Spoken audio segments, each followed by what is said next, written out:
the country goes down. And this is why countries are poor. But what is happening is the rich countries are now building barriers. They are allowing the capital to come in, but they don't allow the labor to come in. They don't allow the unskilled labor to come in. So people are dying in the seas, they're immigrants, and this will get worse. They're building walls. So the only way to stop this people dying of hunger and poverty and this imbalance is for the rich countries to make laws like they have for drug money, like they have for terror financing. They should not allow, for instance, our ex-rulers have living in millions of dollars of properties in London. We can't do anything to get them back because the rich countries, they make it so difficult let us get the money back. This should change because if really you want to stop this immigrant problem, poverty in the developing world, then there has to be a way that if, for instance, we say that, look, this person who was living in Pakistan has these huge properties in London, then unless that person can justify that he got this money legally, the property should be returned to us. That would stop the plunder of the developing world. Now, let me switch gears a little bit because we are recording this interview on the eve of your visit to Russia for a highly anticipated meeting between the heads of our countries, whose relationship for a very long time has been conditioned on others. It's been a function of other processes, regional, global processes. Do you think Russia and Pakistan have reached that point when they can deal with one another as self-sufficient actors on a bilateral basis rather than, let's say, looking onto others? Well, let me just go back in history. When the Cold War was, ravaging the whole of the world was divided into blocks. Pakistan moved in with the United States. We became part of the bloc in the Cold War with the US. India actually stayed neutral, but it was very close to the Soviets. Now when I look back, I think initially Pakistan needed help because when we became independent, we were impoverished. There were millions of refugees in Pakistan. We needed help. But, beyond 10 years or so, we should have then been non-aligned, independent country, stood on our own feet, not relied on aid. We became part of a bloc because we got foreign aid.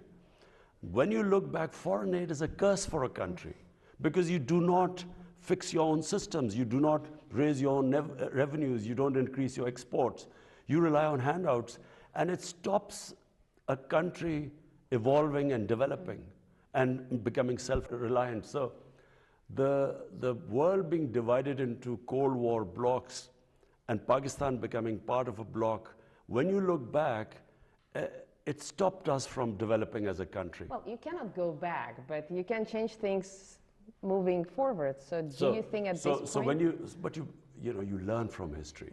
You learn from your mistakes. You have to know how to take the knocks. I guess that's your motto in life, right? You cannot move forward in life until you learn from your mistakes. So now what we want to do is not become part of any bloc.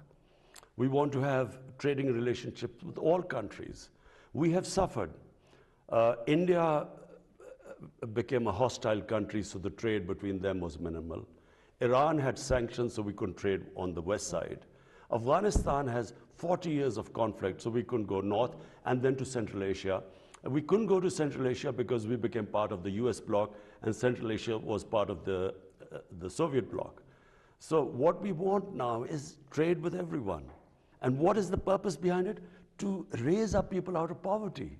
That is the main, any head of state, his main focus should be, how do you raise people out of poverty? And the best way is trading with everyone. And trading, regions develop. Now our region has been left behind because sadly there's hardly any trading with the neighbors. But Prime Minister, intention to trade is perhaps not enough because, as you know, our countries for quite some time have been discussing a large infrastructure project. I think it's called the Pakistan Stream, a gas pipeline But forgive me my pun, the stream hasn't gotten enough steam yet. And now, in addition to logistical financing challenges, we are also dealing, I mean, Moscow is dealing with the threat of arbitrary sanctions, Western sanctions, that could be imposed on any Russia-associated project. Do you think this project and others will be up and running in our lifetime? Because sure, you are free, technically speaking, you are free to trade with everyone, but you know how geopolitics works, and there are some subtle ways of imposing pressure on international partners. That's true. I mean, this North-South pipeline, one of the reasons it suffered was the companies that we were negotiating with turned out that the US had applied sanctions on them. So the problem was to get a company that wasn't sanctioned, a Russian company that wasn't sanctioned. So that became a problem. With Iran, we are gas deficient right now. We could just gas pipeline from Iran, but Iran is sanctioned. I have to say that the developing world really wishes that there is not another Cold War. Because, you know, how do we go ahead? Our purpose is not that we become part of any bloc. My main purpose is we have almost half our population, the bottom 50%, half is above poverty line and half is below. But if there's like this commodity super cycle when commodity prices have gone up, or if there's a shock like the COVID-19, then they start going below the poverty line.